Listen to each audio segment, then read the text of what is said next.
เว้าให้ฟังแล้วเข้าใจง่ายสบายดีนักเรียนเดี๋ยวอาจารย์จะสรุปเนื้อในสำคัญของบทที่2ตลาดเงิน Money Market ให้ฟังแบบเข้าใจง่ายๆเหมือนเฮานั่งลมกันเนาะบทนี้เว้าถึงบอนที่เขาเจ้าซื้อขายเงินหรือเอกสารการเงินในระยะสั้นๆเฮามาเบิ่งรายละเอียดกันเลย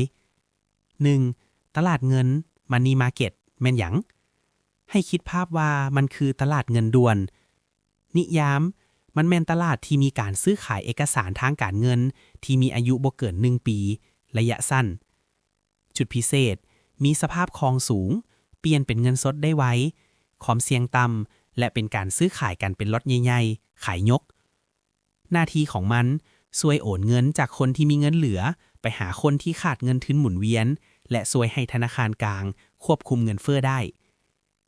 2. ตลาดนี้แบ่งออกเป็นแนวใดเพิ่นแบ่งตลาดออกเป็น2แบบใหญ่ๆตามโครงสร้าง 1. ตลาดคันหนึ่งคือกับตลาดมือหนึ่งหรือของใหม่แกะกล่องแม่นบอนที่ผู้ออกหลักทรัพย์เช่นรัฐบาลธนาคารเอาพันธบัตรออกมาขายข้างทำอิฐให้นักลงทุนวิธีขายมีทั้งขายโดยตรงขายให้กลุ่มเฉพาะหรือการประมูล auction 2. ตลาดคัน2คือกับตลาดมือ2แม่นบอนที่นักลงทุนเอาพันธบัตรที่ซื้อมานั้นมาขายต่อให้คนอื่นเพื่อเปลี่ยนเป็นเงินสดก่อนกำหนดบริษัทผู้ออกพันธบัตรบ่ได้เงินจากตลาดนี้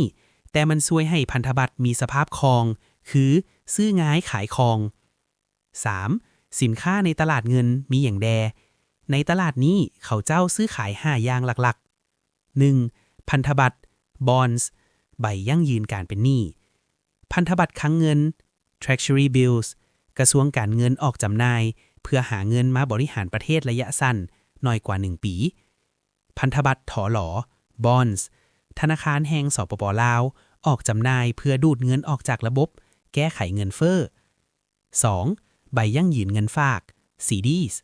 คล้ายคือฝากประหยัดแต่ธนาคารออกเป็นใบให้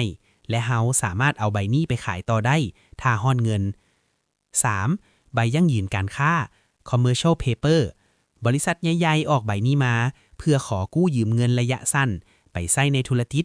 บ่มีหลักทรัพย์ค้ำประกัน C. ใบรับรองของธนาคาร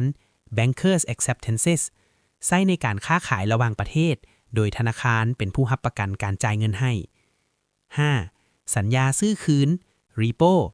การเอาพันธบัตรไปขายให้คนอื่นเพื่อเอาเงินสดมาใช้ก่อนโดยสัญญาว่านอกหน้านี้เซ็น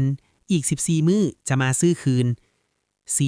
เรื่องการคิดไล่ที่นักเรียนมักงงในบทนี้มีสูตรคิดไล่หลักๆ2แบบสำหรับพันธบัตรแบบมีดอกเบี้ยคูปองซื้อเต็มราคาพอครบกำหนดได้เงินต้นคืนบวกดอกเบี้ยแบบส่วนลด discount ซื้อในราคาถูกกว่าหน้าตี้เซ็นปี100ซื้อ90พอครบกำหนดได้เงินคืน100ส่วนต่างนั้นคือกำไร